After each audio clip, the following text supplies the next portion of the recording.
Whew. If I sound like a chipmunk fan, please tell me. I didn't play the other intro because I don't know. I'm trying to figure out exactly what the problem is and bringing everything black piece by piece. Good Lord of mercy. There's a lot going on. Who seem to be okay? There it goes. There it goes again. Buffering again. We buffering again. Oh, we pay for good internet over here and we buffering again. I'm so pissed off. But I'm so pissed off at all this freezing and chipmunk sounds and everything that happens.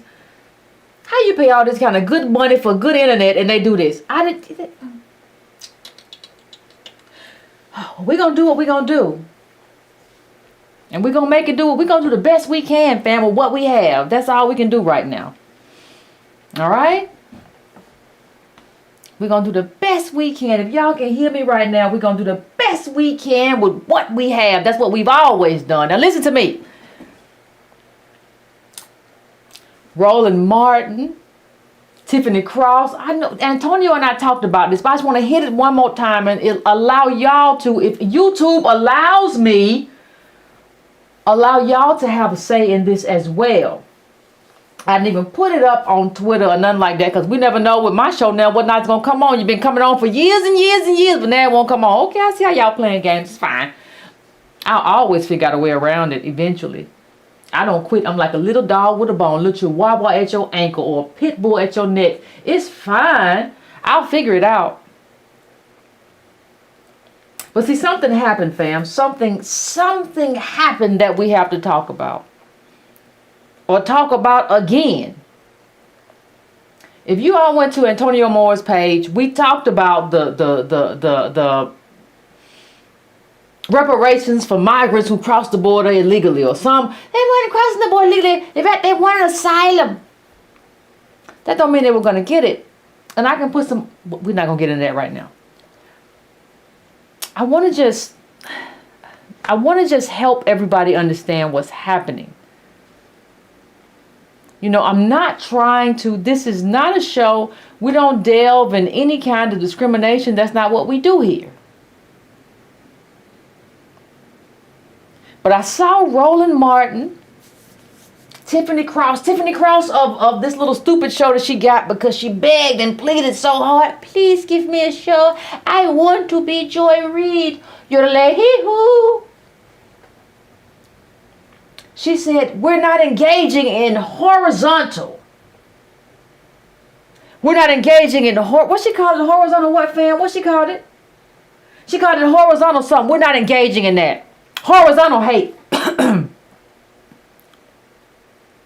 Wait a minute. What? That's horizontal hate? What you talking about? You just told me, Tiffany, that you were poor and broke and all this stuff and that you need more, but we're not. And you said it to a little Indian American man, but all of a sudden it's horizontal hate. You said it, and we're going to get to when you said it, but all of a sudden when we say we deserve reparations before anybody else because we built the country and we have been oppressed for 400 years, all of a sudden that's kind of a problem. See, there are certain things that I have to say don't make any sense. And let me just say one thing that doesn't make any sense. There's nothing horizontal about slavery. There's nothing horizontal about slavery. We built the country and I can draw a line from that to here. There's nothing horizontal about that. So to say that, it means you're a moron. I'm not trying to be mean to you. You're just not fit to have this conversation and you should have just been quiet about it. Now, that's Tiffany Cross. And we'll get to you, Roland Martin, going around. Hey, y'all don't understand. Y'all don't know how to read. It's a lawsuit. It's not reparations. It's a lawsuit. That's what roly-poly has been around here saying. It's not reparations. You Negroes, now I have never seen somebody so anti-black as Roland. Nobody talks bad about Negroes as much as Roland Martin. And y'all let that man be your king. He thinks he's bootleg, but he didn't have insurance when his appendix busted when he was working for CNN. Right? That's roly-poly. Now, Roland, I hope your dodo bird self is watching this show because I know you watch. Because you come up with too much stuff to try to talk about me, try to talk about Antonio. I know you watch. You watch Roly Poly. Let me tell you why I call it reparations. Since you don't know. Since you don't pay attention to the context of politics, let me give you an idea why. Because people like Congresswoman Ocasio-Cortez, that's what she called it. Let me tell you what happened here, Roly Poly. Let me explain to you, since you're too slow and slard to understand. Let me explain to you what happened. All of these groups decided we're going to get some money for them people. We're going to get some money for the people separated at the border, because the whole game, whether you realize it or not, has been to put other groups ahead of us.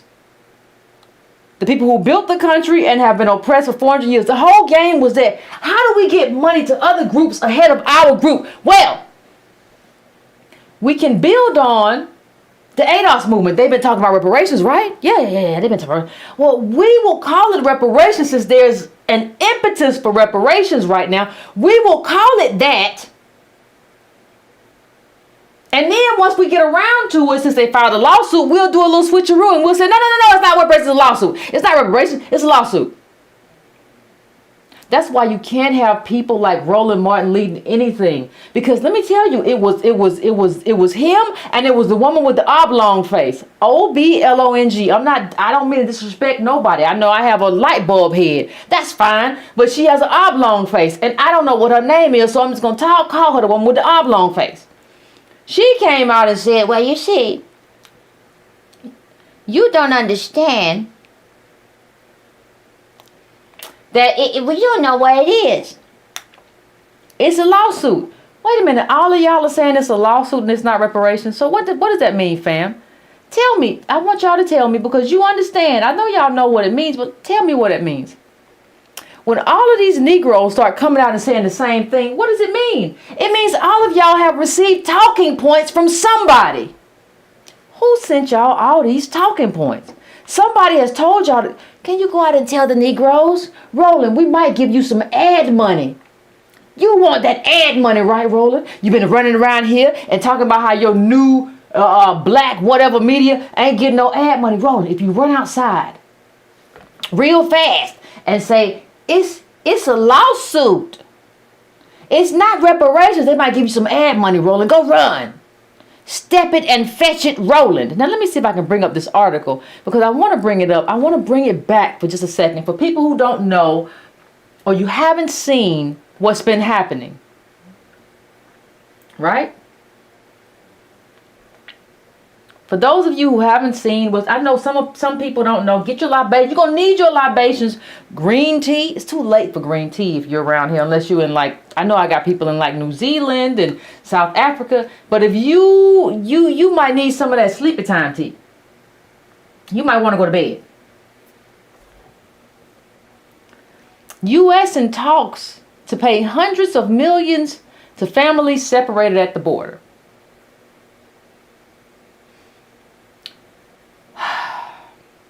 Family, we've been separated since slavery, and we've tried to file lawsuits and we've been denied for the most part.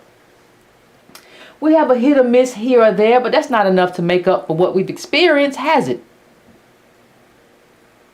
But let me just get into this a bit. I can't stand the ACLU, honestly. The American Civil Liberties Union, which represents families in one of the lawsuits, has identified about 5,500 children separated at the border over the course of the Trump administration, citing figures provided to it by the government. The number of families eligible under the potential settlement is expected to be smaller. The people said, as government officials aren't sure how many will come forward. Around 940 claims have been filed. Yeah, of course you aren't sure how many gonna come forward. Now understand something. This right here, people say it's a lawsuit because the Civil Liberties Union, the ACLU filed a lawsuit. It's a lawsuit. That doesn't say a judge said anything.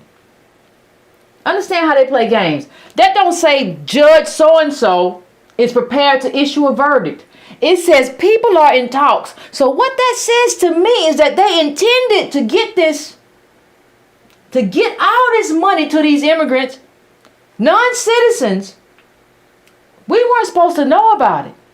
See, when a judge issues an order, like it's in all the papers, everybody knows about it. So-and-so issued this order, everybody knows. Wait a minute, that happened and nobody said anything? Oh, it wasn't an order. Y'all were, the administration's officials, it sounds like to me, were in talks to make this happen. Stop saying it's a lawsuit. Yeah, you filed a lawsuit that ended with like this secret kind of a settlement that wasn't a judge's settlement. Doesn't look like it was a settlement between the administration and the people who filed the lawsuit. Wait a minute, and what is the lawsuit worth? Y'all mean to tell me being separated at the border in a country that you entered illegally, even if you're claiming asylum, and not all of y'all were, you mean to tell me that's worth $450K when you're coming from a poor country? See, this thing doesn't say court case, Roland. You don't read well. Your brain don't work well. You say, I don't read. Well, that says talks. It don't say lawsuit. It says they were in talks. It doesn't say the judge was settling the case. Who is the judge, Roland? Ooh, these people get y'all out here acting all kinds of crazy. They get y'all out here saying anything on their behalf. Who was the judge, Roly Poly? Don't say judge, just say talks. Sounds to me like this is a talk between the Biden administration and these people. Now let's go on. Because this is really something. This is really, really something. As part of a so-called zero tolerance enforcement policy, immigration agents, now let me just say one thing about immigration agents before I go on. They're majority Latino. So stop talking to me about how this is some kind of white supremacist, whatever. They're majority, Border Patrol agents are like, what, 50% Latino? Child, if y'all don't stop talking to me. Let me start over. As part of a so-called zero tolerance enforcement policy, immigration agents separated thousands of children ranging from infants to teenagers from their parents at the southern border in 2018 after they had crossed illegally from Mexico to seek asylum in the US.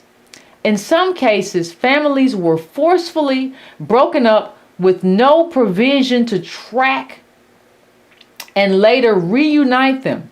Government investigations found the lawsuits alleged some of the children suffered from a range of ailments, including exhaustion and malnutrition, and were kept in the freezing cold rooms and provided little medical attention. Let's keep going. Many of the lawsuits described lasting mental health problems for the children from the trauma of months without their parents in harsh conditions, including anxiety, fear of strangers, and nightmares. The lawsuit seeks a range of payouts, with the average, pay attention family, you got to stick with me here, pay attention, with the average demand being roughly $3.4 million per family, some people said. I want you to hang on that number. I'm not even going to move. 3.4 million.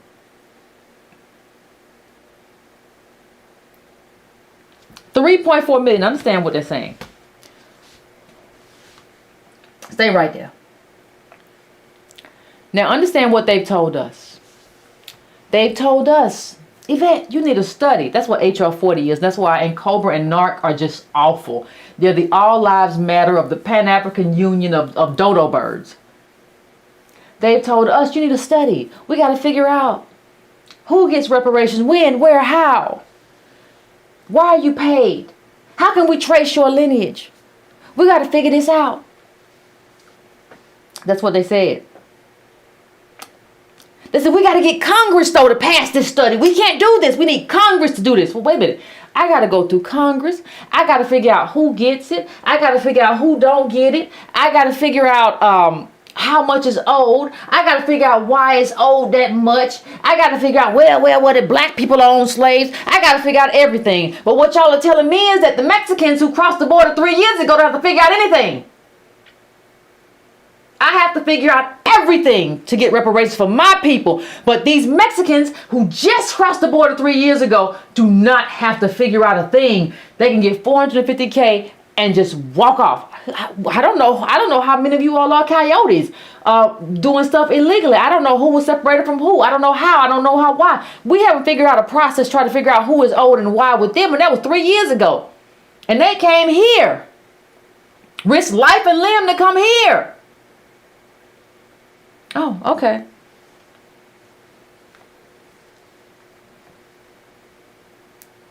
I'm just trying to figure it out.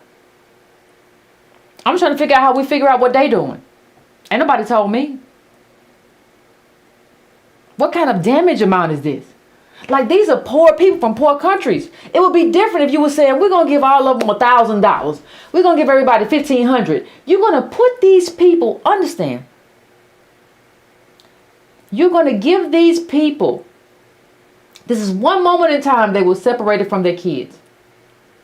Allegedly. You are going to give them now,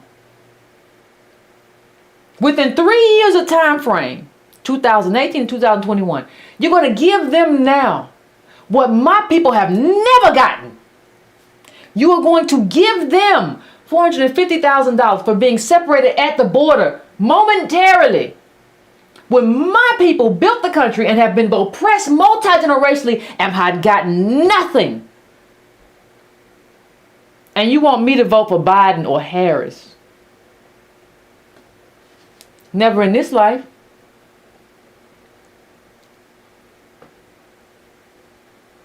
Understand that people in Honduras make $2 a day. And you're going to give them $450,000 American dollars for being separated allegedly from their children, because you can't prove all this stuff. Fake names, fake cards. You see the article, well, half of these cards were from, it wasn't Chile. Was it Chile? It might have been. You see that? All kinds of fraud. And you're incentivizing people to come to the border and do whatever. That's what you're doing. We have a proven claim, and I haven't even received 450K. Have you received 450K, fam? You know, after slavery, we were all separated.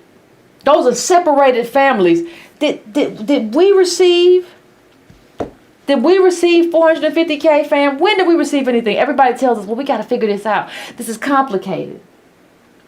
You know, it's real complicated, Yvette. We just need some time as America to figure all this stuff out.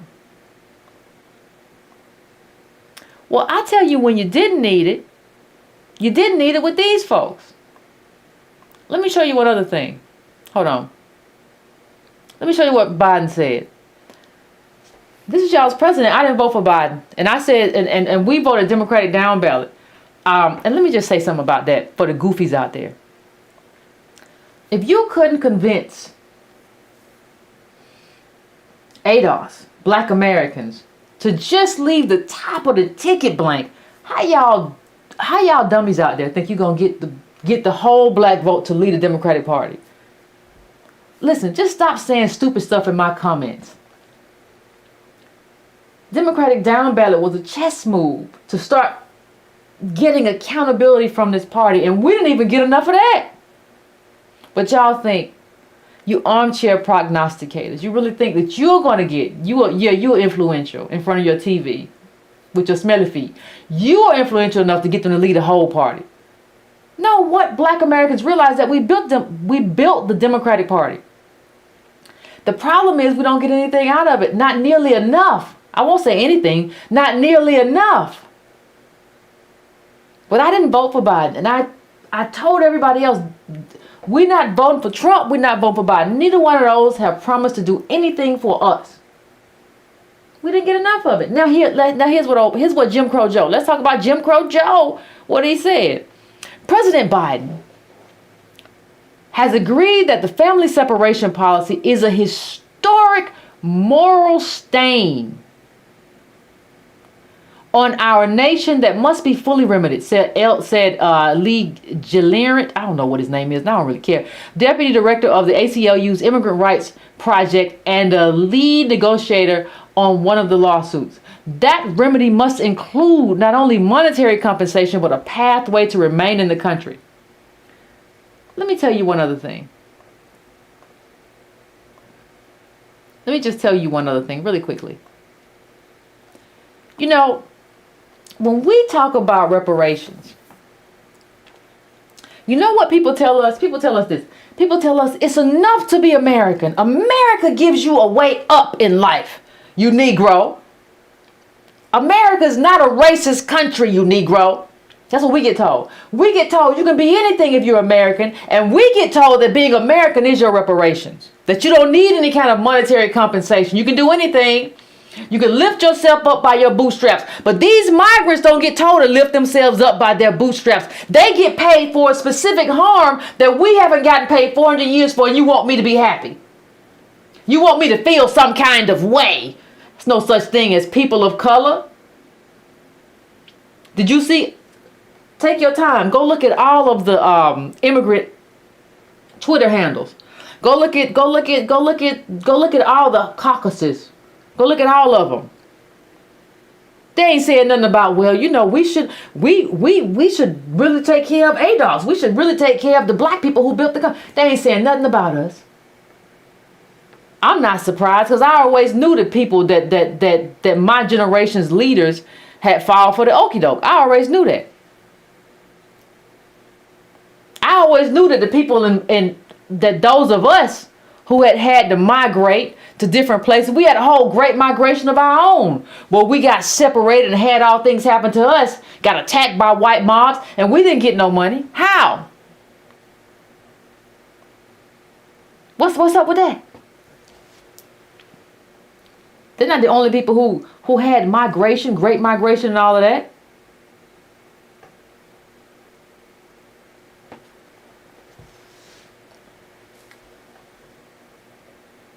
Ain't that something? And people, Roland, why do y'all keep calling it reparations? Y'all are so stupid. Why do y'all keep calling this reparations? Well, go tell Buttigieg not to call it reparations, because I know how this was framed, Roland. I watched this while you were running around from state to state while you were trying to get Democrats elected like a moron. While you were doing that, I was watching what was happening. I saw how this got framed as reparations. That's how I knew the exact articles to come back to. You were running around on buses, making yourself tired, stressed out, trying to get Democrats elected. Now you just carrying water. You carried water during the Obama administration too. That's what you do. You a water boy, Roland. But let me just show you what old Buttigieg said. It's not the first time that Buttigieg has discussed offering reparations. Reparations, Roland. It's not me, it's Buttigieg. For family separations. At a town hall in Iowa last month, he told voters that the U.S. owes something to the kids in that situation and should try to make it right. And he called it reparations. I don't know. You calling us stupid because you hate black people. You just don't, unless you're the top of black people and you feel like you're special or something, you really have a problem with us. But you're not special, Roland. Maybe to your mama, but not to the rest of us. And let's just go to the next thing. That was the only time that was called reparations. See, Roland wants to make it like, well, y'all just saying reparations because y'all don't read. I know Negroes don't read because I'm a Negro too. And I be around y'all all the time. I went to college. We all, a lot of us went to college. And even those of us who didn't, we can read, Roland. Been a lot of talk about the case for migrant reparations. See, let me tell you what happened. Let's slow this down a bit. What they did was capitalize off what ADOS had done, the ADOS movement. We had been talking about reparations. We had mainstreamed it. They did what they always do, is piggyback off what we're doing and what we're building. So we are building a reparations movement and say, aha, we're going to build on that. We're going to attach ourselves to that. And we're going to ride that ADOS wave all the way out. And that's what they did. And they kept calling it reparations, because that was the term. Because ADOS, us with no money over here, just the right arguments, we had made the case for it. They were riding that wave too. It's a lot of people that have been riding on our backs that we got to throw off. Now here's what they said about it. Let's just talk about it. They went all the way back to our story, always riding on us. States have also occasionally sought to redress their past actions. In 1923, a black mob of rioters a white mob of A white mob of, I'm sorry, so I saw black community at the bottom. A white mob of rioters descended on the black community of Rosewood, Florida, destroying almost every building in the town, driving residents from their homes, and killing 8 people. State officials did nothing to halt the violence at the time. 7 decades later, in 1994, Florida approved $2 million in payments for the elderly survivors of the race riot, offering belated measures of restitution. $2 million wasn't nearly enough. Our system of justice failed the citizens of Rosewood, one senator told his fellow lawmakers during the final debate. This is your chance to right an atrocious wrong. You see, Roland, I wasn't the one who said reparations. You weren't paying attention. I wasn't the one who said it. They did. Let's keep going a little bit in this article. In each of these cases, reparations, Roland, came long after the original injustice. Many victims died without receiving compensation, while survivors received payment late in life. With the family separation crisis, lawmakers have an opportunity to act. Ain't that something? Quickly, to take more thoughtful and targeted approach than simply offering money. Sending reunited families back to their home countries to face the same conditions they fled will only compound their trauma. Even the constant fear of deportation is a sort of trauma. So Congress could start by passing a law that automatically grants asylum to every family that was forcibly split apart by the Trump administration. All that splitting apart, it didn't just happen under Trump though, but listen, I'm not going to, child. I ain't got to say everything. Here they go again. The 1988 reparation laws originated with a commission established by Congress. See how they using us? This ain't got nothing to do with us. Wartime implemented policies and report on political legislation. The group spent 3 years taking testimony from survivors across the country and reviewing government records before issuing a 467-page report. A similar commission could be warranted to provide a full and comprehensive account of the family separation crisis alongside other restorative measures. Congress could even grant it the power to issue subpoenas and documents and testimony from recalcitrant Trump officials. Oh, those recalcitrant Trump officials. I'm going to bring up something else really quickly. Hold on a second. But let me just say something. Like I said, now I'll go back to AOC. We didn't call it reparations. They did. And they knew what they were doing. And what has happened is, and I'll say it again, and I'll say this throughout the broadcast, they have gotten more, or they're on the edge of getting more. In 3 years, for one thing, like understand, our oppression has spanned 400 plus years.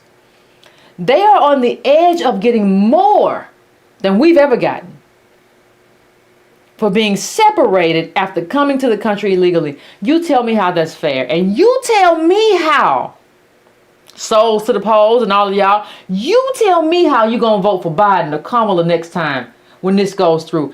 I don't even care if it don't go through. The idea that you thought to give these people $450,000 apiece, families getting millions of dollars. They said, you saw the Wall Street Journal, it wasn't me. They can get $1 million. They're going to win the lottery. We never won it. We never got anything. This is what we got. Pay attention. This is what we got right here. Biden privately tells lawmakers not to expect much on reparations legislation. So wait a minute. We built the whole country.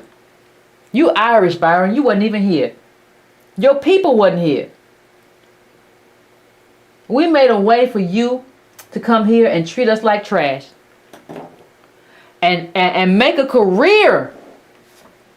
I know you don't remember it now because you have certain cognitive problems, but you made a career of trashing Negroes. We made that possible for you. You put us in jail, Jim Crow Joe. We made it possible because we built the whole country. But we don't get any kind of reparations legislation. And understand that all of these economists have lowball reparations, because you got to think about it.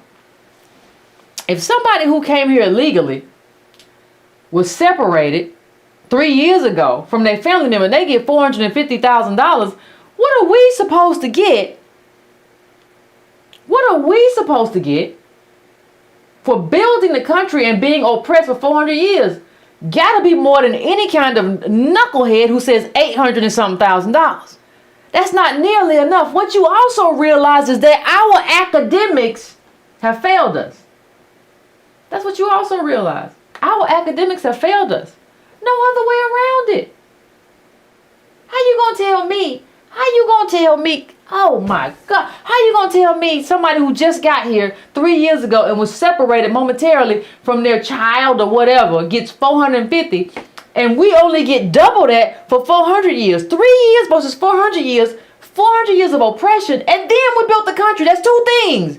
That's the oppression, and we built the country, and we only get 800 according to these moronic academics, but they get $450,000. That lets you know that we should be well into the millions. And some of you ask me, Yvette, when you talk about reparations, why do you only say 20 trillion as a down payment as opposed to the whole? Because I've always known it's lowballing it. But I don't want to fight with y'all because you chase around academics like they superstars. So I don't have time to fight with you. But I call it a down payment for a reason. Because it is.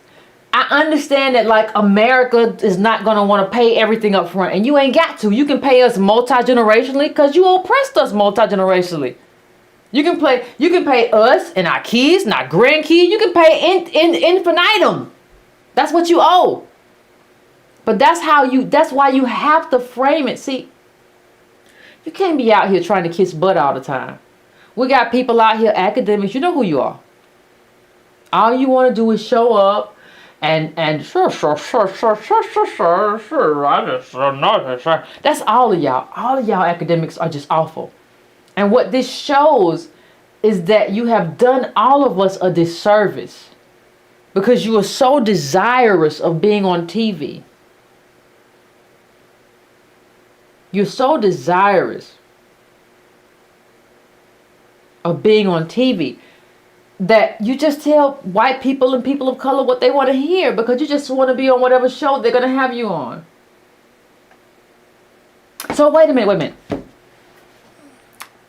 The lowballing academics have said we get $850,000 a piece. That's too much. Roland Martin, everybody, that's pie in the sky. You ain't never gonna get no reparations. $850,000 is too much money. Y'all crazy. Biden said that's not gonna happen. It's all kind of pie in the sky. We can't get $850, but the immigrants, the migrants who just got here 3 years ago can get $450. The math ain't mathing for me, fam. We are citizens. We built the country.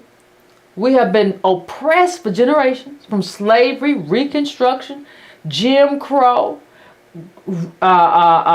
convict leasing, all the way to now, and we can't get 800, but they can get 450. I'm just trying to figure out how this makes sense. I'm just trying to figure out why all Negroes are not as upset as I am. That's all. I'm trying to figure out why Tiffany Cross was on TV and said, well, that's just horizontal hate. Ain't nothing horizontal. We up here, Tiffany. And let me tell you something else. Let me see if I brought it. Let me tell you what I'm tired of and I'm not going to deal with no more. I'm not going to deal with Tiffany Cross telling me how poor she is. Because, see, your poverty. Y'all remember this last year when she was talking to the little Indian American man with the gray hair? and she was telling him she poor and he get paid to be on MSNBC and she don't. Well, okay. What you don't understand though is that that's because you're a bottom caste, Tiffany. That's what you don't understand. And I don't care.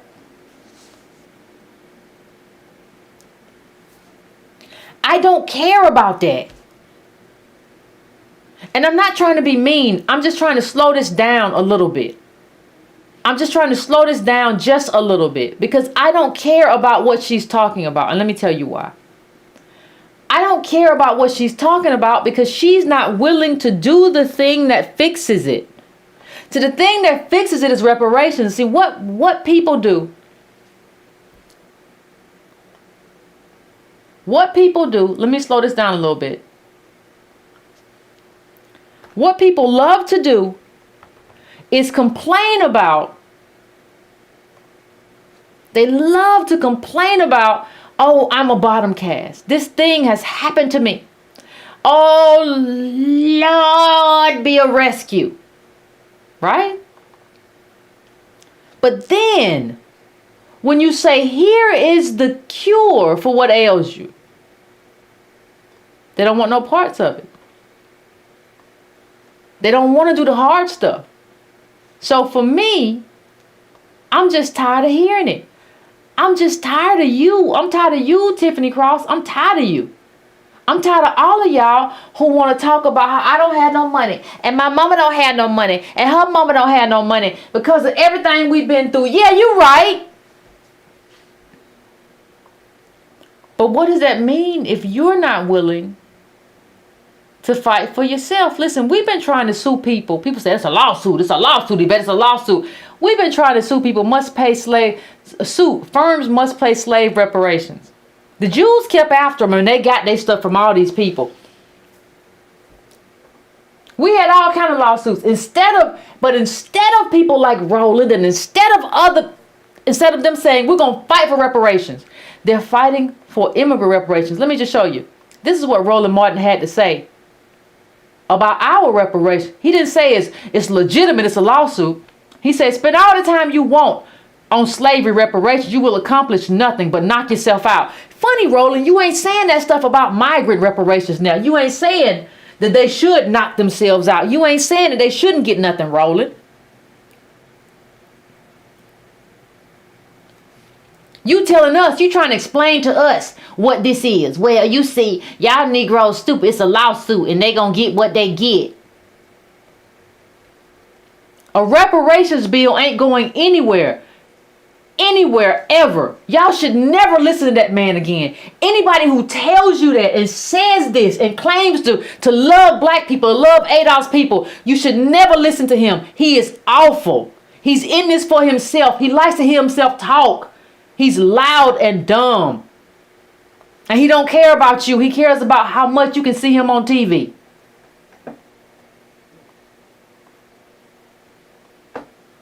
Black reparations is a pipe dream. If you're hanging your hat on that one, you can forget it. That's Roland. That's your boy. He said that, not me. But then when 450 comes down for people who got separated at the border, it's just a lawsuit. It's a lawsuit. We filed lawsuits too, Roland, and some of them went somewhere, but most of them didn't. And then they said we can't use race, even though they use race. We got to have a study.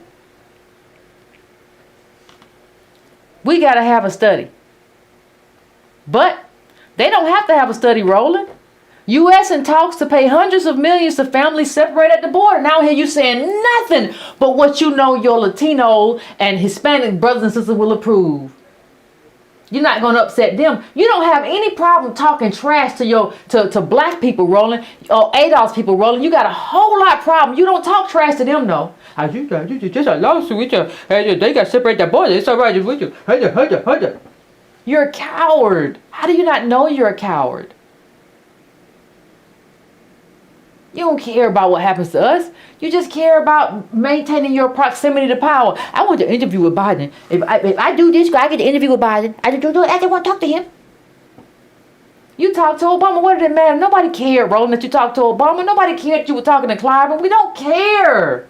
We don't care. You're just a hypocrite. You're just an elitist hypocrite who loves talking trash to black people, but you would never say that to Hispanic people. You would never say that to Latino people. You would never. You don't have a heart. You talk down to your own people. And as soon as we realize that we got people in these spaces doing media and all kind of stuff who love to talk down to their own people or to ADOS or other black people, but they give everybody else a pass. You're fine with these. You didn't talk trash about that 450K never going nowhere. Ha ha ha. You mocked us. You mocked reparations for the descendants of slavery. You mocked us. I can't say what I want to say about Roland Martin without taking the chance of getting kicked off YouTube, so I won't. But if I ever catch you in a dark alley, Roland, I'm going to tell you exactly how I feel about you. If I ever catch you in a light stairwell, I don't even care who's around. I'm going to tell you how I feel about you. Because you stand on this. You stand on this. You stand on this. You support this. Support for this. Separate at the border stuff. You support that. But you did not support reparations for American descendants of slavery. And for that, sir, you should be permanently excommunicated as anybody who is allowed to give any kind of political prognostication or guidance to black people, not ever in your life. You ought to be ashamed of yourself, but you have no shame. Henrietta Lax's people got sales. All these pharmaceutical companies are millionaires. Hey, no, we don't get nothing. We see free renting, right? Tamara Lanier was the keynote speaker at the ADOS conference. We can't even get our photographs back from these people. Harvard, who is taking these photographs. They are our photographs. They're not yours. But migrants at the border who got separated can be made millionaires?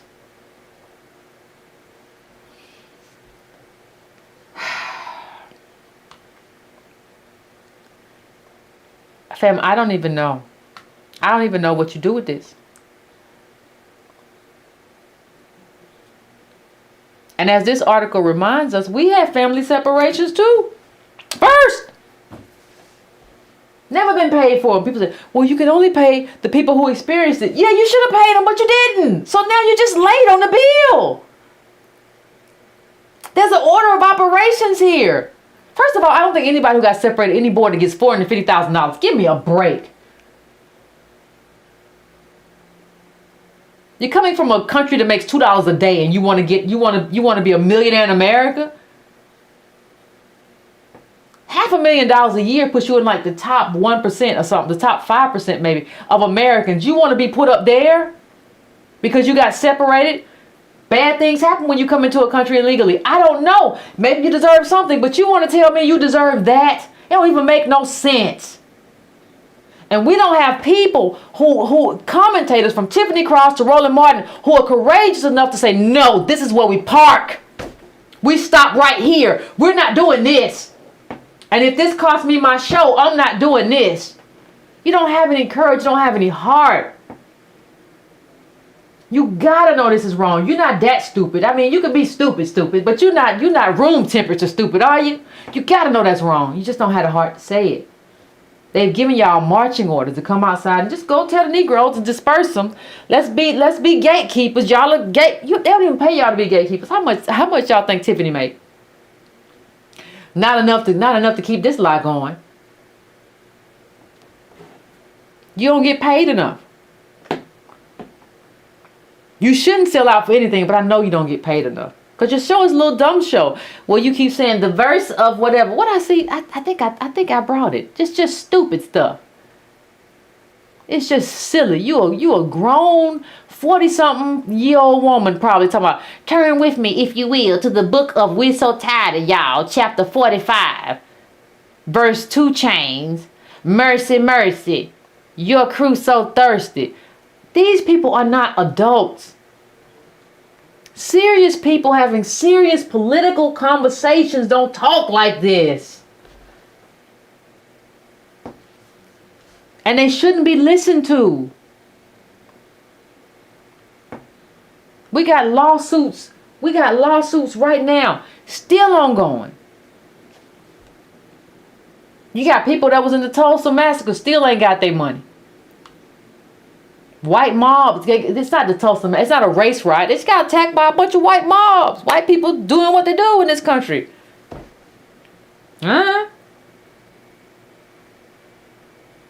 No money. They running around getting Jordans from grifter black people. Put on these Jordans, ma'am, in your wheelchair. Give me a break. And y'all want to make millionaires out of people who got separated at the border and rollers. It's just a lawsuit. Y'all don't know the difference between a lawsuit and a bad. That's all it is, baby. Y'all just stupid Negroes. I just can't believe y'all still pay him any kind of attention. Makes no sense to pay that man no attention. Let me go to the bottom of this Tiffany Cross thing, because when she was talking about her mother still lives in poverty. Yes. And your mother should tell you.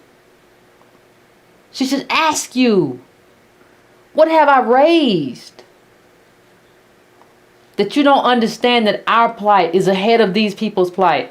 What are you willing to do?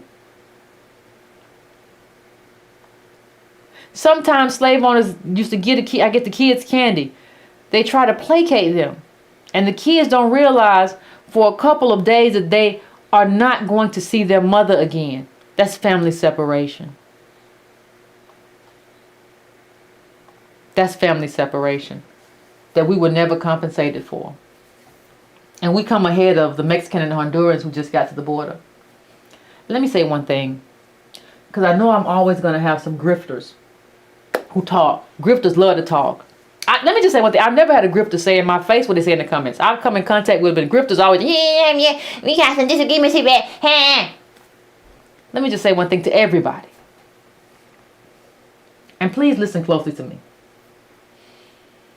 You only get, as far as I know, I don't know, but you get one life. This is the one I know about. I don't know about no other one. If you're lucky in this life, you get 100 years. If you're lucky. We all got bones, little flesh and blood, organs, any kind of little clot can take us out any minute. Malfunctioning kidney, liver, a blood clot, brain, aneurysm, whatever. Boop, we done. Let me ask you, with this 100 years or less, what are you going to do with it?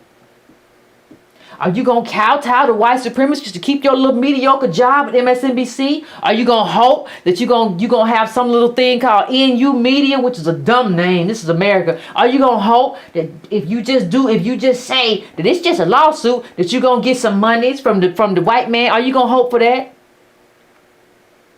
Let's just, fam, please just be very clear. I got 100 years.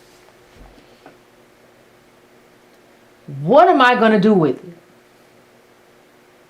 Am I going to do something to make the ancestors proud, to make my kids and grandkids proud? Am I going to actually act in a courageous and heroic way in terms of myself and my politics? Or am I going to kowtow to the white man for a little bit of money, a little piece of job, or a little piece of hope?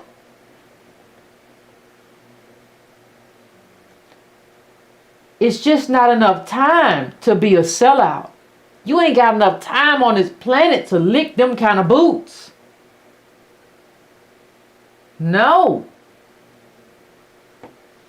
We got people that got hung from trees. The least you can do is advocate for what we need to advocate for. The least you can do is head in the right direction. The least you can do is leave a foundation for the people that are coming after you. Your body gonna fail regardless. What are you gonna do in the interim? 100 years, what is going to be your legacy? Will anybody remember you after you gone? Will anybody say, ooh, daddy really did that? He really fought for that. He really fought for us to have he fought for us to be here and be in a higher position than when he left. Will he say that? Ooh, mama really fought for us. She really got her politics together. Or will they say you existed under a boot heel? Let me tell you, half these kids who are acting out, they acting out because they think you don't care about them. They think we don't care about them. They know that we haven't lit a path for them to be who they need to be. What are you going to do? It's 100 years. Don't get caught up in critter comforts too much. I just got to have this house. I got to have it. Yes. Reparations, that's how we have it. Not by just selling out. It's just a lawsuit. I want everybody to do this. Listen, I want you to do this. We talking politics, but it ain't really politics. It's bigger than politics, and you know that. I said everybody should keep a political journal, but ask yourself, just got a piece of paper, the envelope. What are you going to do with this 100 years to help those who come after you, to ensure that those who come after you and me are able to live and thrive? We survive long enough, are able to thrive in this America. Just ask yourself and commit to that, because all this little bootleg sellout stuff ain't it. That's all. That's it. I'm going to say that, and then I'm going to go to break. And if the YouTube gods be with us, we'll come back and we'll have a conversation, you know. If not, I done said what I had to say. I'm just telling you. Child, it's just ridiculous. I'm going to tell you something. It's unbelievable to me. I'm just going to tell you the truth. But we'll talk about it. We'll talk about it when y'all call in. Give me a couple minutes, set up the phones, and we'll be back, okay?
right, fam. We are back. We are back. Let me see. Oh, let me just tell y'all that the cause is lit today. Woo wee. Everybody got a lot to say. Well, let me get into it. Let me get into it and take as many calls as I can take. Let me go. 314. I'm coming to you. What's your name? Where you calling from? And what's on your mind?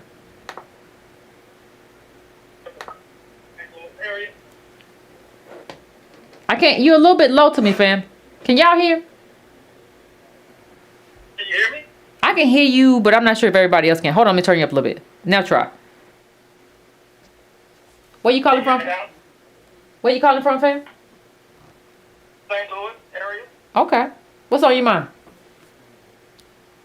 Yeah, first of all, this is a good show tonight, and I'm glad that you have the courage to point out how we're being ignored as the vote block, ADOS in general.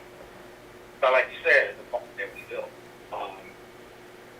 But yeah, I mean, there's a lot of problems going on. I mean, I think I sent you an article that was in USA Today on Thursday, and it was talking about Section 8, pattern of broken promises, and it highlighted some people in South Carolina, which, you know, and it was talking that it had a mother and daughter situation where their public housing was being repaired, and after months of issues, they had to be put in a hotel until the public housing get repaired. Because I remember, 4 years ago, I guess the budget capital expenditure was zeroed out, and so this is some of the consequences. And one thing that the lady said is that sometimes she just want to die. And see, those are the things that I don't understand. If they're not it's one of the reasons why we need reparations. I mean, one other thing the article said was how we make up 13% of the U.S. population, but more than 40% of the tenants who live in the nation's 1 million public houses. And what people don't understand is that they don't understand why we live in those kind of housing units. Because we were segregated by government policy. Who shut up? These ladies, some of these people get vouchers, but they still can't get a space to stay because they're being discriminated against. Yep. Absolutely. Because they why? Because if the average wealth we got is $700, and some people are taking a little more than that, and they can't even take the deposit that these landlords want. On top of that. But yet, we're going to get 450K. Anyway, that's all I got to say. I'm sorry. No, appreciate it, fam. I got to get off because. I understand, fam. I understand. When it gets like that, you just be like, I gotta get off. Like, I can't say nothing else because I'm a get loose. But I understand. Like, people don't understand. Like, our predicament was created. It wasn't like a lightning strike, or it wasn't like something that just happened. It was a creation, and they're still like, no, we're not gonna pay you for it, but we're gonna give 400,000 to people who crossed the border illegally because they got separated from their children. Child. All right, I'm going now to 323. I got a list. 323. I'm coming to you. What's your name? Where you calling from? What's on your mind? Hello, Yvette. How you doing? Pretty good. Listen, wow. Let me tell you, when I saw that tweet come over my phone of that 450, I can't even tell you how much my blood boiled. I went on all kinds of different things trying to find the truth. I'm a former Marine.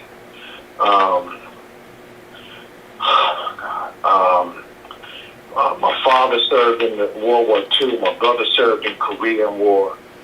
You know, I got a sister now that's in the Air Force. It's a major in the Air Force. I mean, my family has served this nation in many different ways. I can't take much more of this.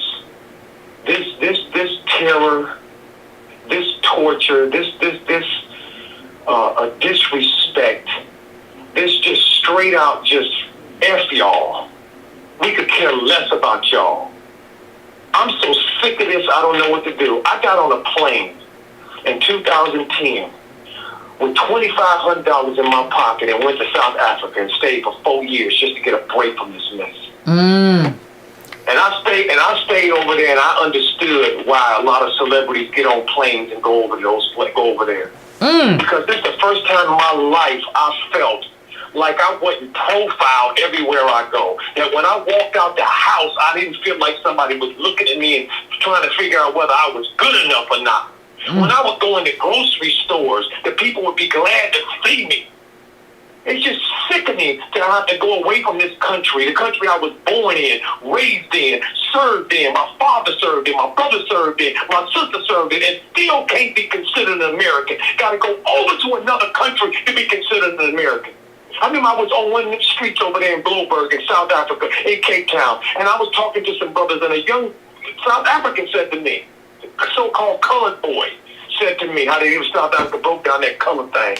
He said, hey, he said to me in his language, Afrikaans. I didn't even know what he said. My friends had to interpret what he said to me. He said, hey, stop trying to sound like an American. You sound stupid. All of us started cracking up laughing. I said, I'll be doggone. I'm over here in South Africa, and they accept me over here. But I can't even be accepted in my own country, even a place that I even served. Every place I go, I gotta see disrespect for me and my people over and over and over and over again.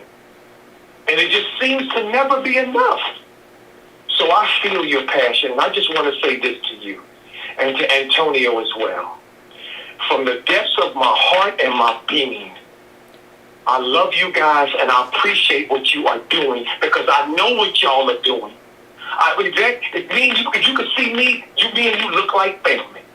You would see that we look like we from the same tribe. Kinfolk. And I know that you get it from both sides like I get it from both sides. And been getting it from both sides all my life. And I'm sick of it. And I'm dang on sure and not going to accept no more anti-black hatred coming across me in any single way. If it's coming over TV feed, if it's coming over the radio, if it's coming over a friend, a family, I tell them now too, I don't want to hear it. You take that to somebody else who's interested in hearing that mess. I don't want to hear that mess. So thank you so much. I don't care who it comes from. If you look like us or you don't look like us, if you ain't got nothing positive to say about my people, then kick rocks. And that's all I got to say. Thank you, my sister. Thank you, fam. I love you back. Appreciate you. What you do and the courage that you have to stand up here and take these bullets, to take these rocks, or take these arrows, because I know you're taking them. I know Antonio's taking them. Taking them from our own people as well. Yep. So I just want you to know you are loved out here in more ways than you know, my sister. Thank you. And you are loved too, fam. More people thinking about you in more ways than you know. Thank you. I appreciate it. And I'm telling you right now, anything happen to you, I said it already, I'm a former Marine. I ain't saying no more. Appreciate it, fam. No I love you, fam. I appreciate you. I appreciate you. Love Thank you, you, fam. Bob. Thank you, fam. I appreciate you. Ooh, I gotta love family. That's family. I think that's one of the first things we gotta learn. We family in this thing. I don't know what y'all thought it was, but that's just what it is. Anyway, I'm going to my next call because I'm trying to get to everybody. The phones is lit tonight, so I'm trying to get to as many people as I can. I'm not trying to rush through. I know I normally have more commentary after calls. I'm just trying to get to as many calls as I can tonight. 504. I'm coming to you. What's your name? Where you calling from? What's on your mind? Taking a minute for Hello? Hey, 504. What's going on? Hello? Yep. Speak up a little bit for me. Wow, I'm surprised I got through. Thank you so much, Lord. I've been listening to you since 2018, 2017. I'm so nervous. I'm from New Orleans, Louisiana. When you spoke about academics and academia failing us, I just want to share a quick story because how I took your talking points, because I graduated from a so-called HBCU. I live in Texas where they're more minority serving, so you know where that's getting at. But I was a part of this nonprofit agent that was more leaning toward the left. And we would have discussions concerning race and behavior and all these different things. So there was a discussion about behavior versus, nature being taught or nurture. Okay. So what I kind of did was I said, well, looking at the things that we study and who we study in college, one of my colleagues was kind of trying to say like, well, I think it's more, a taught or nature thing. But I was more on the other side of saying nature. But what I was using were certain questions. And I asked certain questions that was kind of like critical race theory. And I just kind of want to read just real quickly what some of the questions I used because of the argument. So I asked this question like this. Let me just hurry up and read this off. I'm so nervous. Take your time. So, what I asked was concerned. She had submitted some paperwork and stuff like that from some different sources. So I said, okay, that's fine and dandy, but questioning the sources. So this was the questions that I asked. I asked 3 questions. I said, well, let me get this. Just breathe. You'll be fine, fam. All right, so I'm like, I challenge everyone to research 3 facts about the origins of concerning who is presenting the current sources, what, when, where, and how this information is credited. So I asked this first question. It says the establishment date of the education institution and sources used and its founder or founders. The second questions I asked, from the date that you discovered, what were 2 or more laws, federal and state, regarding race and citizenship during the education institutional foundational year? And number 3, I asked, in conclusion, from the results of the previous research questions, also in conjunction with the information within the source or sources in questions, do you think that the academic source provided support that the idea that behaviors are nature or nurtured, taught or hereditary? Now, when I asked those questions, what wound up happening, and I sent that to the email, they canceled the whole debate. The whole entire discussion got canceled. And I didn't get a chance to even submit any of my sources versus the other side to the class, because it wasn't supposed to be a conversation that we were supposed to have outside of the panel. But someone was moved so much, a Hispanic white female was allowed to email a group of us outside to have this discussion. And when I brought up those questions, responding into the attention, when it was tough for us to get together and do the debate, since I presented those questions, we weren't allowed to have the debate anymore. So when you say that academics have failed us, because I've always wondered, that I'm so glad to hear you say that. As a person, I don't consider that I got an old petty-ass associates of arts and science and music. So when you say that and I see that, well, hold on, how are we thinking that Hispanic and Latino is a brown culture? This is going to sound real silly. If you're a person that grew up in the 80s like me, we played Street Fighter. I had to explain to one of my brothers, there's a character called Vega, and he's from Spain, and he's depicted as blonde-haired and green eyes. And he's like, well, that's Spanish. He said, well, how come this character whose Spanish is predicted as a Caucasoid genophenotype person? And I had to explain to him that Latino and Hispanic in origin is European. People forget that the Spanish conquistadors didn't just come to the Americas. They went to the Caribbean islands and exactly. Wait a minute, fam. You trying to? From New Orleans. Wait a minute, fam. You trying to talk about the white conquist? You trying to talk about the conquistadors? You ain't going there, is you? Yeah. Cause I grew up in New Orleans, so we are under Napoleon law, so we deal with the French. When when you learn about what happens with the Spanish, because I heard of it in Texas, and then because, yes, I grew up around people from, we didn't do this Latin American stuff like that, baby.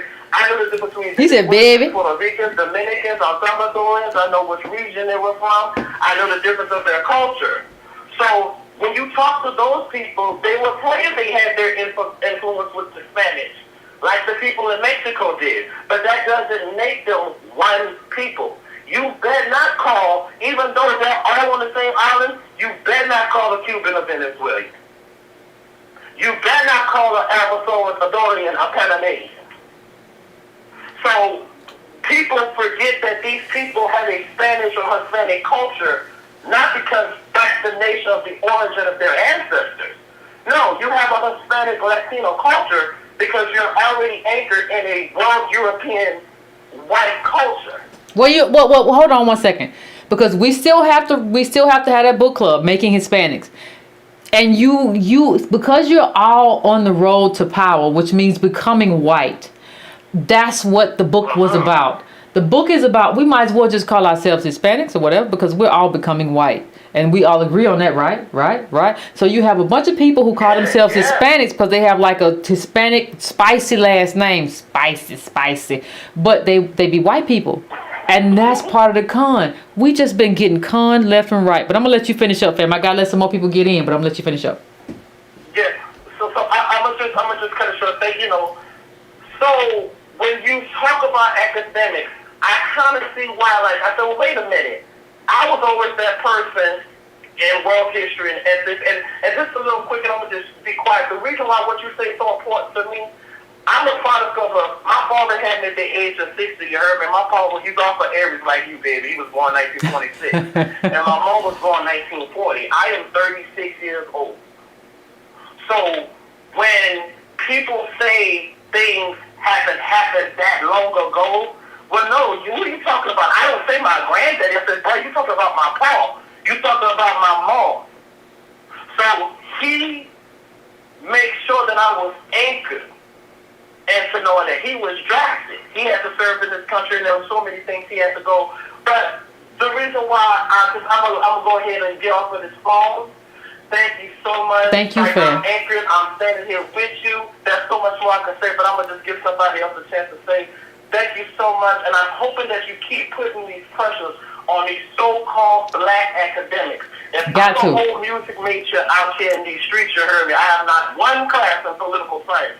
And if I can do this type of critical thinking, what does that make the excuse for those? It means ain't no excuse. It means ain't no excuse. Ain't no excuse for nobody. That's what it means. Well, I appreciate you calling in, baby. All right. Thank you so much. Thank you, friend. I appreciate you. Bam. I appreciate you. Let me go to the next. I'm trying to get to everybody. 901. What's your name? Where you calling from, and what's on your mind? Good evening, Miss Yvette. Thank you for taking my call. I am calling from the San Francisco Bay Area. Hey. And I am so distraught behind this. Each day that comes, I'm not sure what's going to be worse. And when I saw that $450,000, I was like, oh my gosh, I thought I was going to lose it. And I'm so glad that you're bringing this to attention, because I've been looking for, places to find out what's going on, why is this going on. Because you know what? The thing about white men, there's a reason for his madness. He don't do anything without a reason. And I'm trying to figure out what the objective is of giving this. He ain't giving this because he wanted to do something nice. You know that. He's doing this for a reason. And I'm always wondering, what is the objective? Because there's something behind it. Because like we all know, the white man got everything by the sword, especially toward the Bible. Everything is about, you got, and now the sword may be the pencil.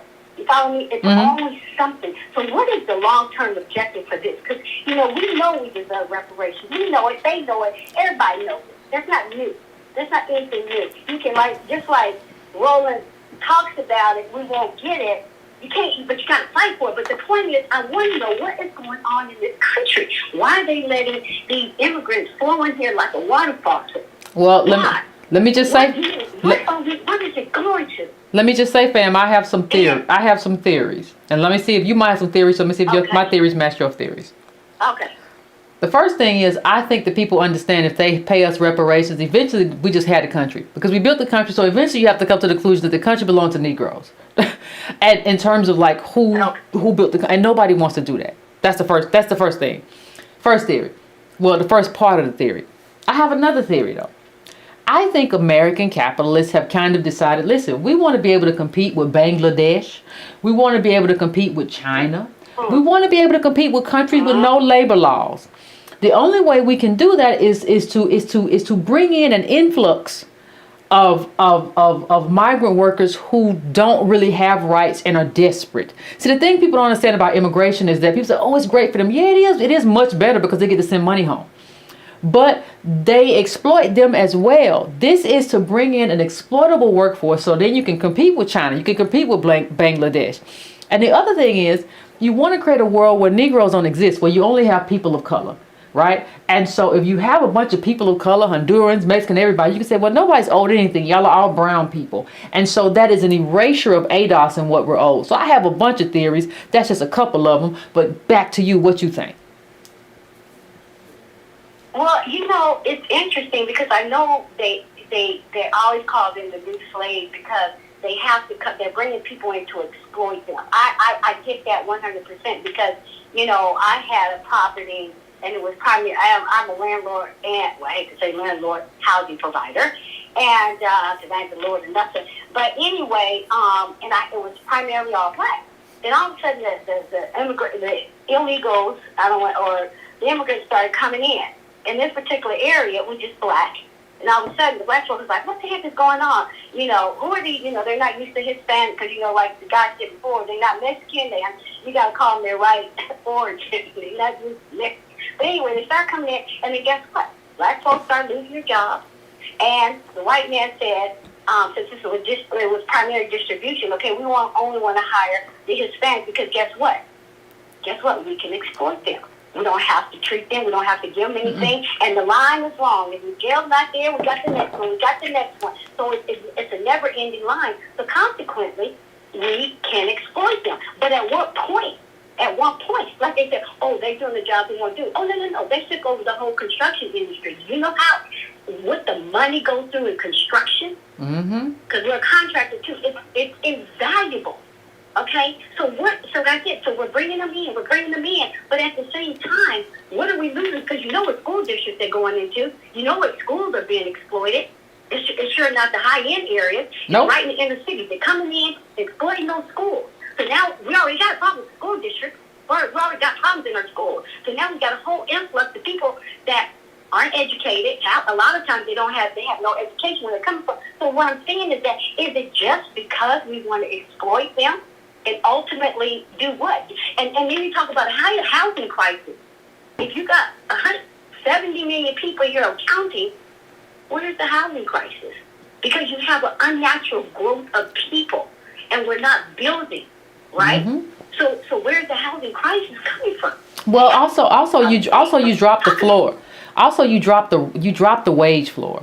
So you have people in this country who are saying we need a higher minimum. You can't say I need a higher minimum wage and then say we need an influx of poor immigrants, because that drops the wage floor again. You're not going to get that if you can't do those two things. At this leftist, you can't do those two things at the same time. Now, what you can say is that we need to stay out of other folks' business to stop destabilizing these countries. That's what you can advocate for, but you can't advocate for higher wages and an influx of immigrants. Leftists are just the most confused people in the world, and that's why I had to leave that world alone, because you try to explain to them like, no, we can do both. No, you can't. You dropping the wage floor by bringing in an influx of very poor and desperate people, because American imperialism has made them desperate, and it's all by design.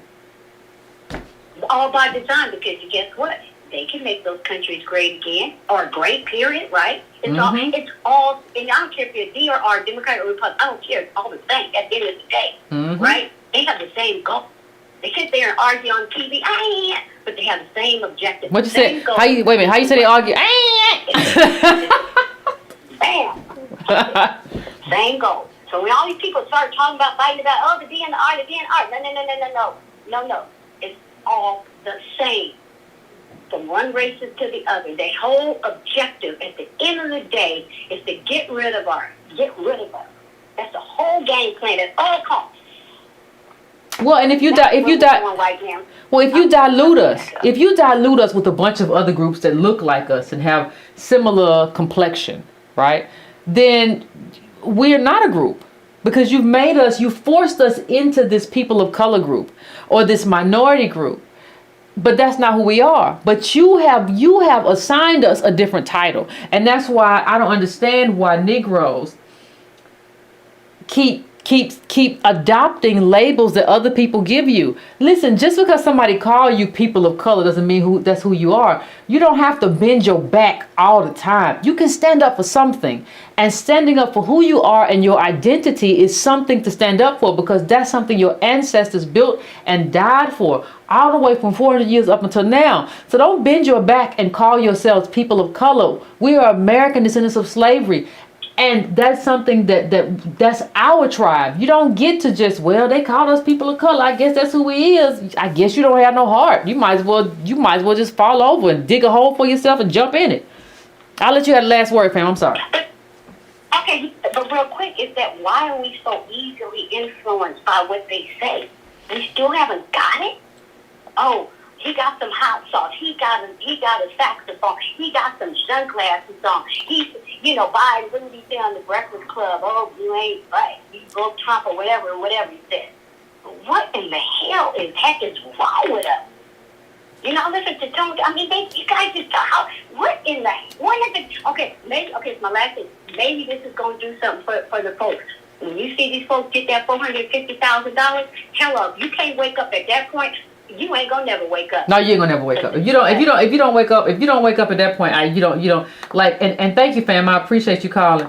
And I agree. If you don't wake up, they've been telling us all this time, we need to study. How we gonna pay? How we gonna figure it out? I don't know. Who knows? How we gonna do it? What we gonna do? 400 years they've been telling us that. Reconstruction, we're supposed to get 40 acres and a mule. If y'all can't figure it out if y'all can't figure out how easy it is for the government to give money, when they give these migrants $450,000, if you can't figure it out, then I don't know what you're gonna do. How do you, as a ADOS family, deal with everything that we have to deal with and watch them get his money away? Why would you ever vote for Biden, Kamala, whoever the next one is? Why would you do that? Why wouldn't we come together and say, you know what? Why wouldn't we really do down bad? Listen, we're gonna vote for whoever we want down ticket. However we feel. We're gonna always be involved in politics some kind of way. Running against people, donating to people who running against people that we don't like. We're always gonna be involved, but we're never putting you in the White House again, Democrats, because listen, two things. We run this party. See, y'all already let us down because we flipped states blue for Obama. We did the same thing for Biden. He only has Warnock and all that because of black voters in Georgia and all kinds of stuff. And now we still getting ran by two white men, Joe Manchin and Joe Biden. So we got Jim Crow Joe and Ku Klux Joe Manchin. That's what we got to deal with. No, ain't nobody doing that no more. At a certain point, you got to be like, and you can't just say, well, I'm just going to sit at home. No, you got to be involved all the time. You got to be involved because you got to see the moving pieces. But we don't have to vote for Jim Crow Joe, and we don't have to vote for Kamala. I told y'all not to vote for Jim Crow Joe. I told you. I said, don't do it. Don't do it. Don't do it. No, nobody want to listen. Okay, well, here we are then. Here we are. 909, what's your name, where you calling from, and what's on your mind?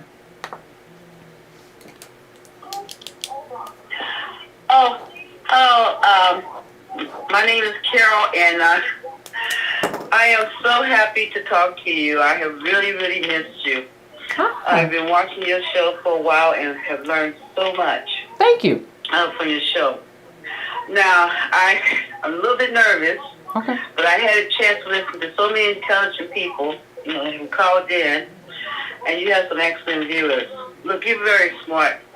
And I do pray for you because I do worry about you because you're so, you're so on top of things, and you can change things, you can get things moving. But that's not why I called. Okay. Look, I was outraged when I heard about that $450,000 and the fact that we're making a lot of the illegal people multimillionaires. But this is all by design.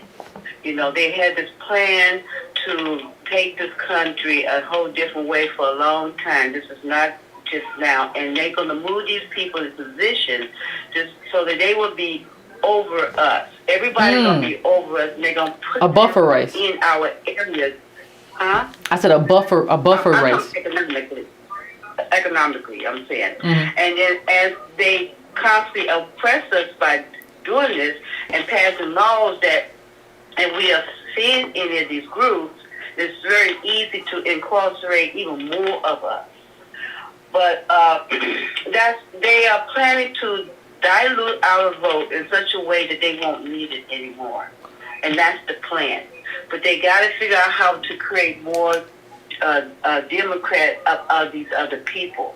And I'm going to be very hopeful that these people are not going to be loyal to them to pay them back for the loyalty that we have there for the Democratic Party. So if we go out and vote, what you're voting for. If we don't have an agenda on the ballot, then what you're voting for.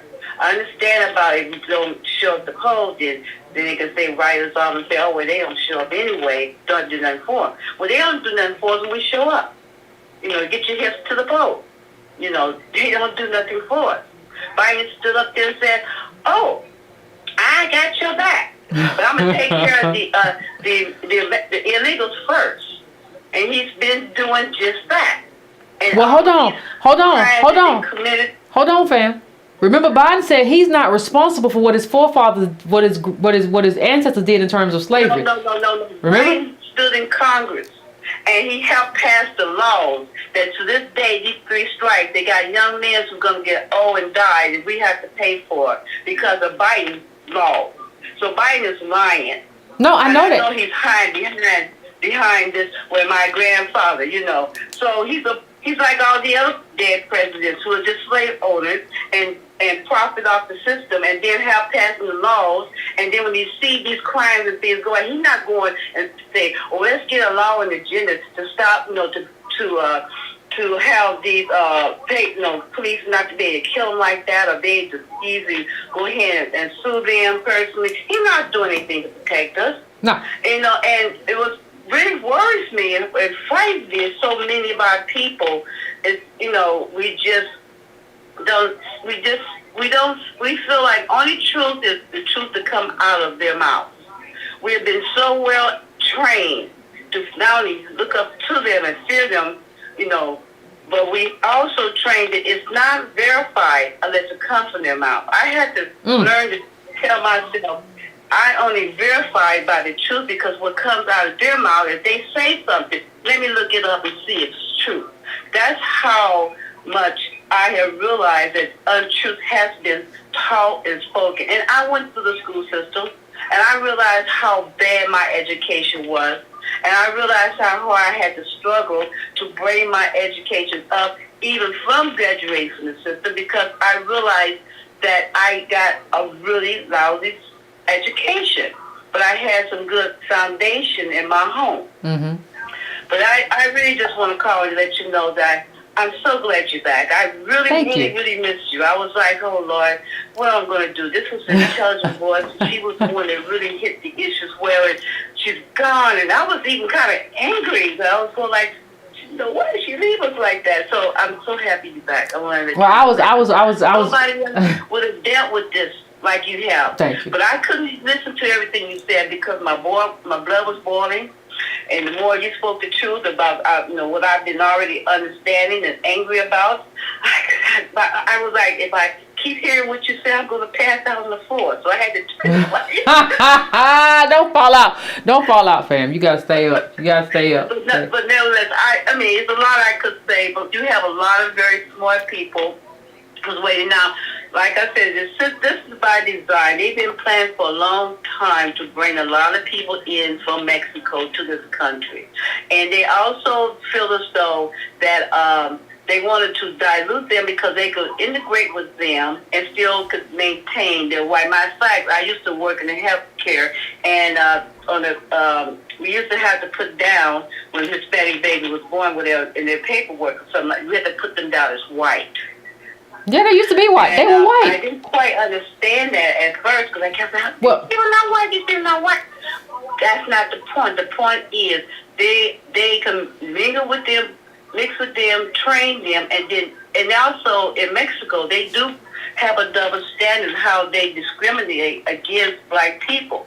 So they also know they can bring people here that will have the same ideology in the end, that will be just as oppressive in the end. If they put them up high enough in high position, well, they would be just as oppressive on us as anybody else.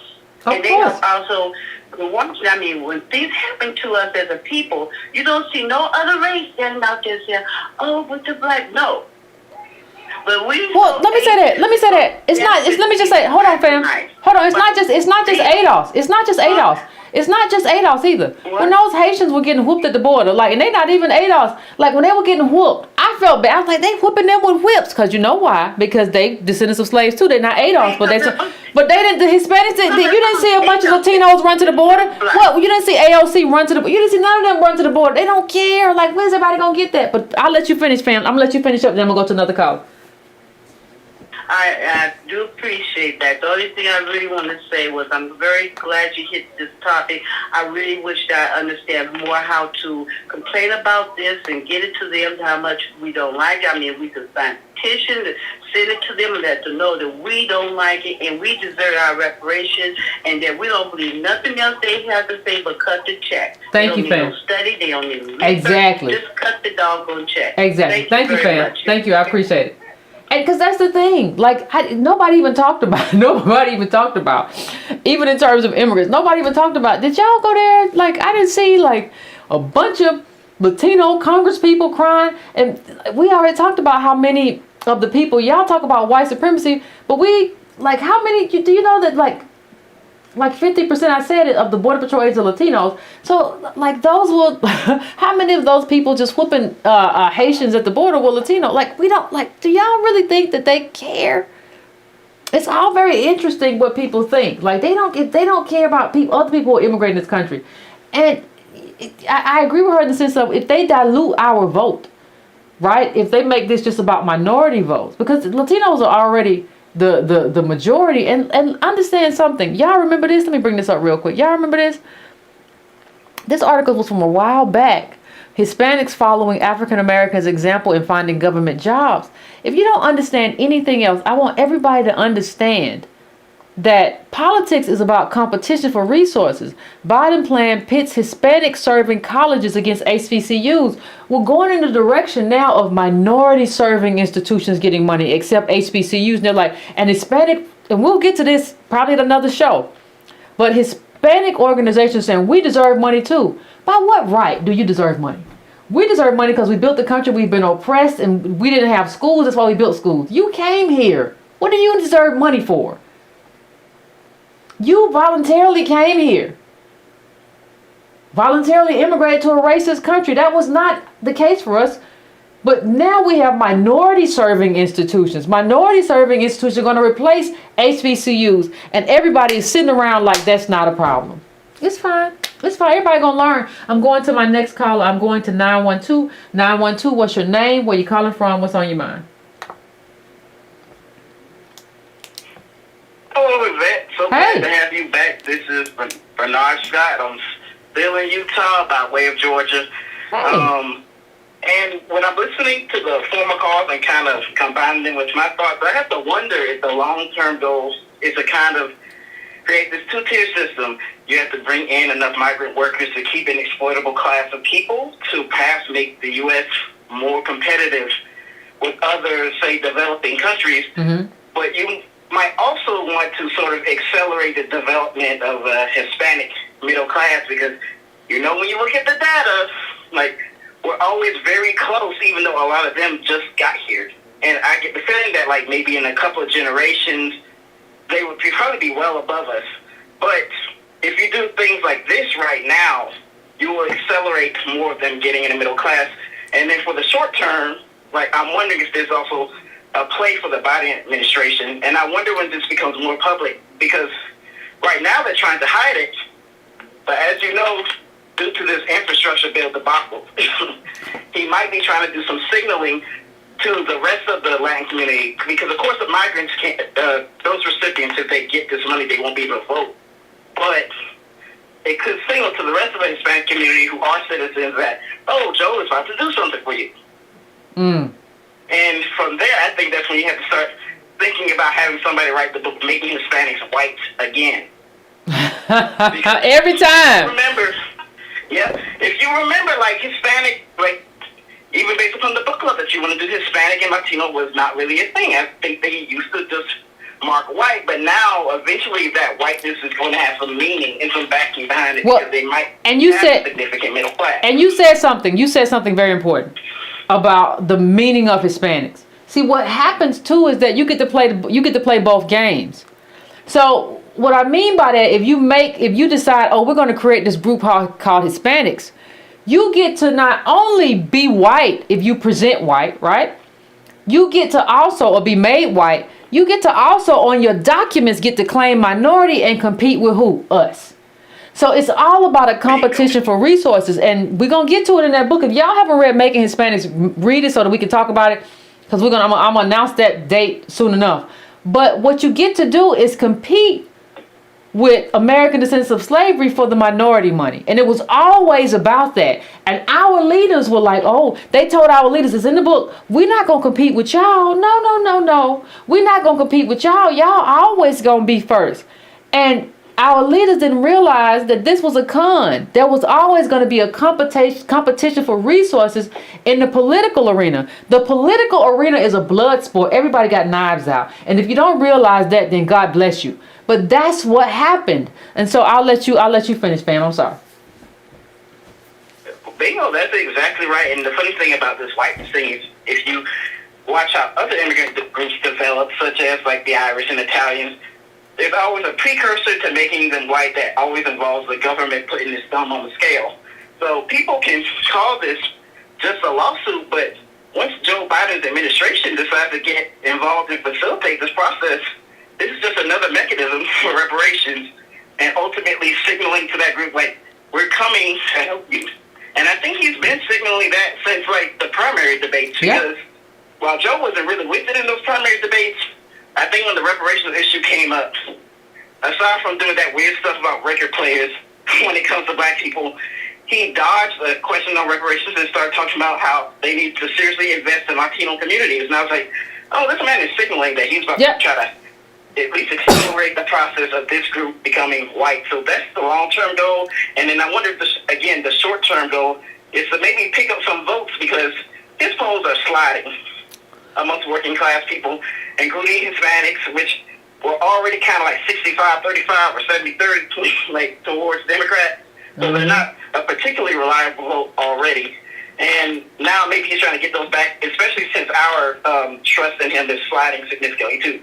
Like, our poll numbers are sliding. So it looks like they might, I would expect them to go public with this, but there might be balancing forces, because he's kind of weird on this immigration issue.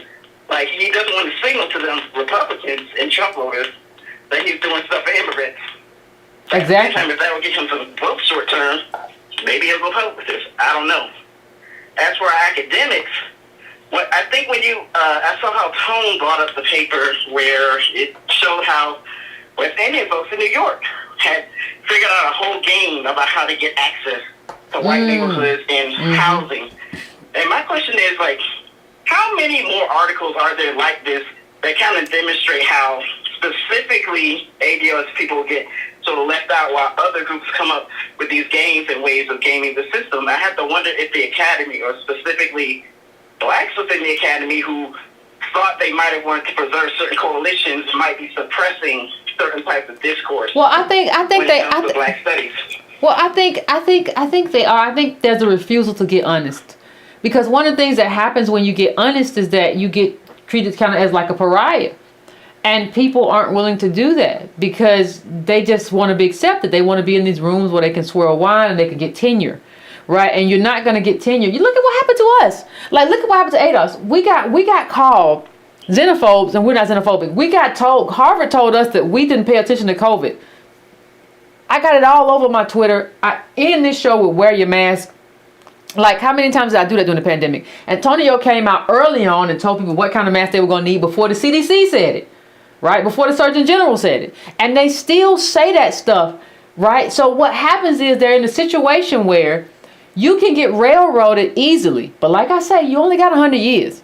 So if you're willing to kind of bend and break under the weight of that injustice, then God help you. But I think that's what it is. They're careerists. Like, these academics are mostly careerists. They exist to make money off our suffering. And they tell us a lot of the data about it, even though they hide a lot of it, but they're never willing to go over the line. Like, they exist to walk up to the line. Ta-Nehisi Coates walked up to the line in terms of reparations. Never gonna walk over it. And if you want to get justice for your people, you gotta walk over that line. No matter who cares, no matter who cares about it, who says whatever they say, you gotta walk over that line. And of course, when they want to behave like that, a place like Harvard, which is a juggernaut and kind of wants to preserve the status quo, it's just going to let them print whatever they want. Like, I found that whole thing very odd, because I'm like, a lot of other universities, including some elite ones, are actually giving y'all a platform now, and they're beginning to study reparations specifically for descendants of slaves. And that's likely because of the types of conversations that were going on in this space. But of course, Harvard is the big juggernaut that wants to come out and allow for like a smear job to be printed. And you know, when something has Harvard's name on it, it's automatically legitimized. Yep, absolutely. So, like, I don't know if those academics knew what they were doing. Like, they might be trying to keep their jobs, but I know that Harvard, when it allows for this, knows what it's doing. Absolutely, absolutely. Thank you, fam. I appreciate you calling in, and I agree with you. They absolutely know what they're doing. Thank you so much. Yep, and they're willing to do it. They willing to go for the jugular. We just like, well, you know, might have said some things. What things did I say? Well, I don't know, but you made them people very mad. Oh God, shut up. Anyway, 216, what's your name, where you calling from, and what's on your mind? Hello, this is Leah. Hey. I'm from Cleveland, Ohio. What's going on? Hi, I'm just calling. I just love your show, and Thank you. You're very informative. You know, I love your show, and I was a person that was kind of iffy about the ADOS in the beginning, but then I started watching your shows, and I became a full supporter of your mindset. Thank you. And so when I told my sister, because she was like, well, why are you so upset? Because I'm like, it's a disrespect that they want to give them reparations for just being separated from their children for what, a month, 2 months? But then they want to just constantly tell Black people, well, we don't know, we have to figure it out, or we have to do this, we have to do that. I just think it's very disrespectful. And like I told my sister, because she said, well, you voted for Trump. I said, I voted for Trump the first time because I was the person that believed in, like, going against the grain. And basically she was saying, well, you're just a traitor. I said, no, because I don't just give my support to anyone loyally. They have to let me know what's going on. But when Trump, the second time, I didn't vote for him. And I told my sister, we as Black people, we have to see the bigger picture. We never see the bigger picture. And the picture was always there, what they were trying to do. Because when Hillary didn't win, that was something that they were going to continue until Trump won unexpectedly or whatever. And then when Trump did what he did, I wasn't really supportive of the second time, nor Biden. And that's when I was more into when she was discussing about the ADOS. And I was like, well, that's something going. She's telling the truth as far as getting reparations. And you were talking about the Black farmers and things of that nature. And I was like, why? And we just demanding more from these politicians. Why? We have too much to give them, but we not to get nothing in return. And then for Biden to win, he won with more Black votes than Obama. So he had that on his history page, and look what he just did. He turned around and wanted to give the Democrat Party, the party that Black people support loyally, with no type of strings attached, want to give them $450,000 reparation. A legal immigrant.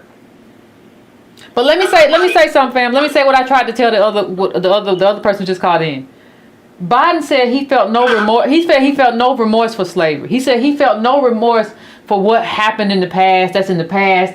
For what white people did, he don't have no remorse for that, even though it impacts us today. But he said it's a historic wrong what happened to the migrants at the border. Like, how do you stand by somebody who said what happened to you is not my problem, but what happened to the migrants 3 years ago is absolutely a moral wrong. How do you stand with that president? I'm just asking the people who voted for Biden. How do you stand with that guy? But go on, fam. I'm sorry.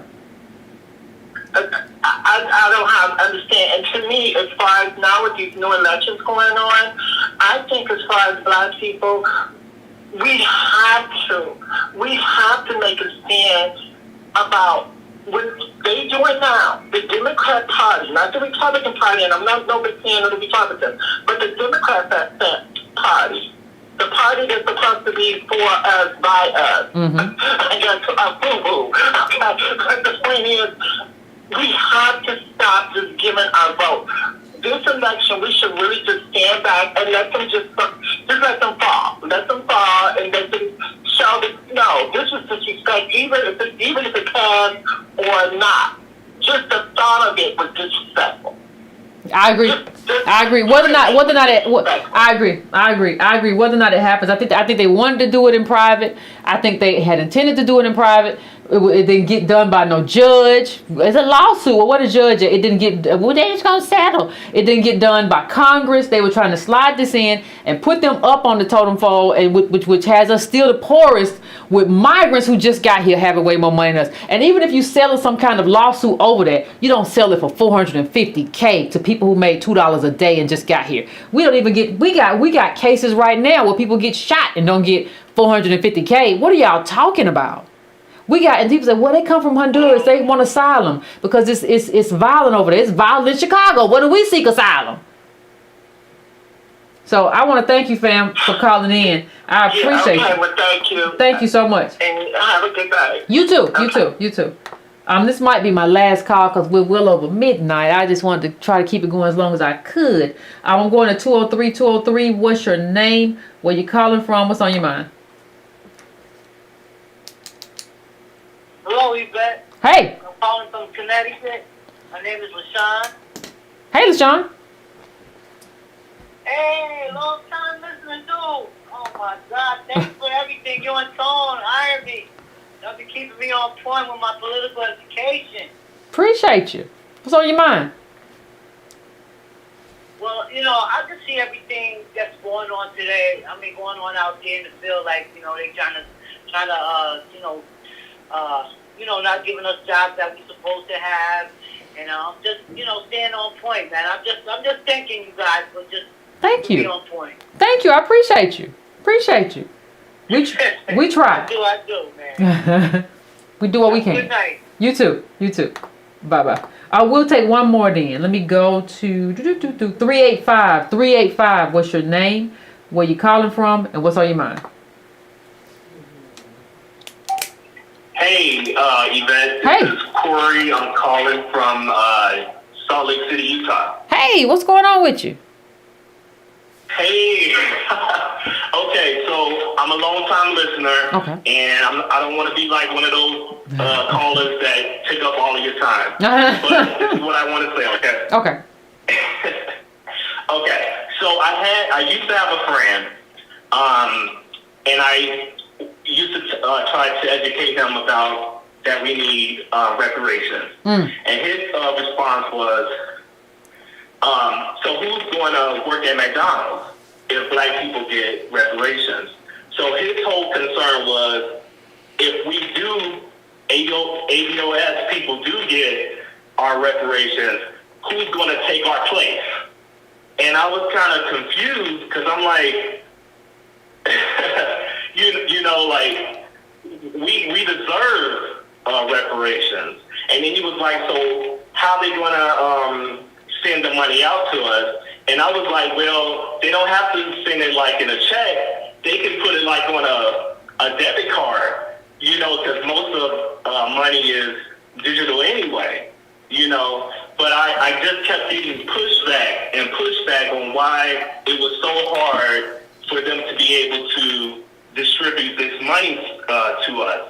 And with this new announcement of the $450,000, this just shows that if they want it to be done, then they can have it to be done.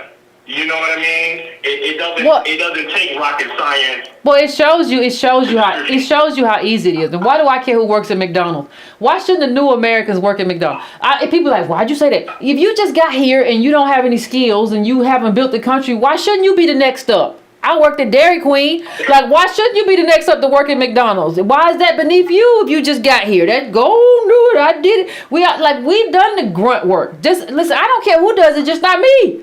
We've done enough of the grunt work of America. We've been the butlers and the maids and everything else. The mammies. We've done enough of that. It's just time for somebody else. Now, y'all America, y'all can pick who it is. You want the poor whites. You want the people who just got here. You figure it out. It just don't need to be us no more. We've done it too long. And why are you caring about McDonald's? Go home and cook some lentils. Why you care what's being served over there?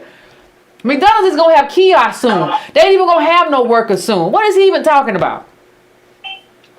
Well, we're not friends anymore. But good. You better off. Sometimes situations kind of grow people apart. And that was one of the situations when you're a black person like me making excuses for something that's old, you know. And I want to just say one more thing. Being out here in Utah, there's not a lot of ADOS people out here, but I did find a group, and it was called the Black Student Union. And a lot of people that's part of the Black Student Union have my same skin color, but they're not ADOS. Mm-hmm. So a lot of points that I was trying to bring up in these meetings, they couldn't even relate to it because they're from like Nigeria or from other places.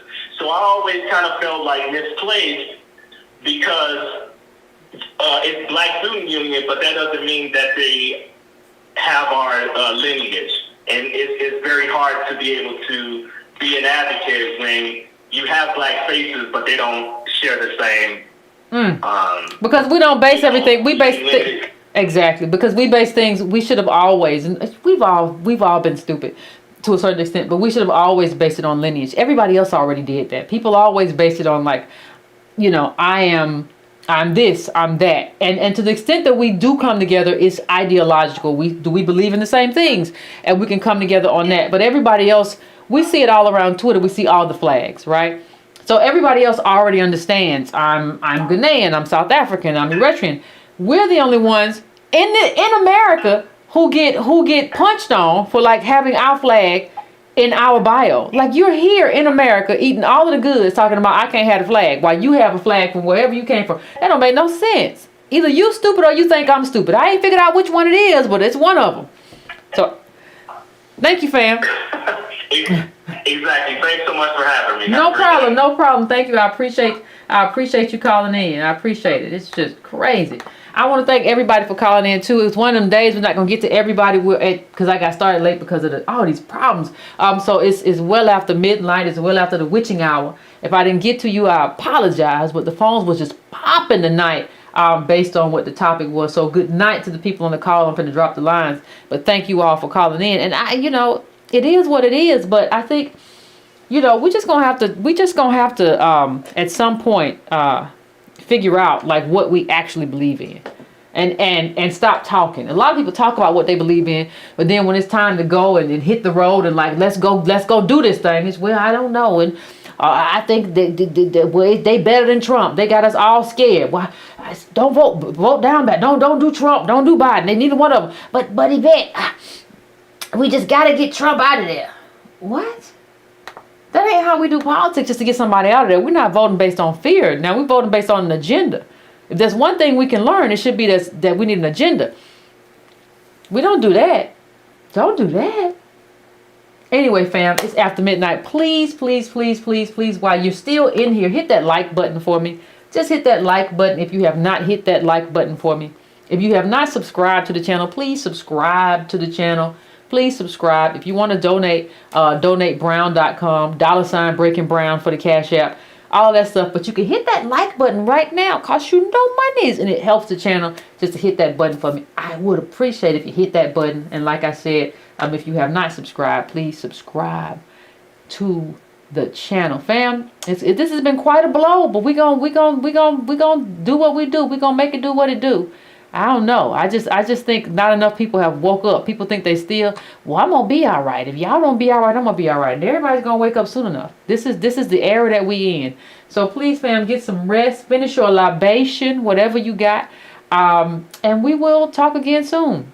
It wasn't no chipmunk time tonight, so we did all right once we got past the initial buffering and so on and so forth. So we'll talk again next time, fam. Get your rest and don't bother nobody. Don't let nobody bother you. And stay healthy, fam. We need you healthy and happy. All right?